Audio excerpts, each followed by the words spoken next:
How about Moscow? They take on the Pullman Greyhounds. It is rivalry week here from the Moscow Bears, and they come into this game. It'll be at Pullman. They'll go in there 0-3. They're coming off a loss against West Valley, and the big thing and the big struggle for the Bears in that last week loss in their home opener was turnovers and penalties. They had 4 turnovers in the game, 2 in the red zone, and they gave up some uncertain penalties, really, and some unnecessary penalties on the side for Moscow. We talked to Coach Helbling last night in our interview. You'll hear that interview in the pregame show for the game, and he talked about working this week on getting those fumbles down, getting those interceptions down will be key for them, controlling what they can control. And I think this will be an interesting matchup to see. When we look at last year, Moscow handled Pullman very easily. They got a 42-9 win over the Greyhounds.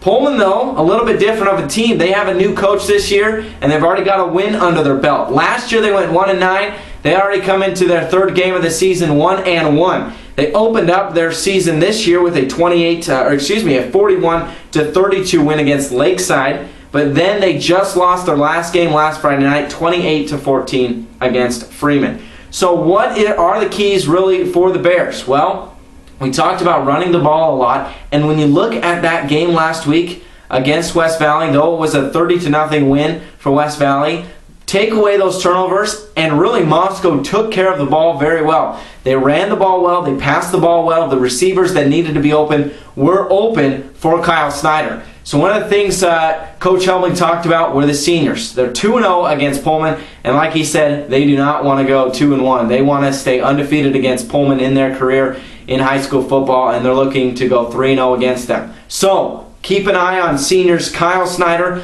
Also look out for Hunter Redinger. He played a big role in that game against West Valley. We saw him kind of come out of the woodwork for him, and those are on the offensive side. I expect Snyder to continue to pass the ball. In all 3 games, we've seen him drop back to pass more and more and more. He's coming off 18 attempts and went 14 for 18 in that last game against West Valley. So I expect Snyder to pass the ball more. I expect Hunter Redinger to continue his threat in the backfield and then on those quick screen passes. And then on the defensive side of things, watch out for Bull Olmstead tonight. Even with the loss against West Valley, he looked good in that linebacker position. He played middle linebacker for a part of that game and looked very, very well. Got a good handful of tackles, so watch out for him. Also a senior on the defensive side of things.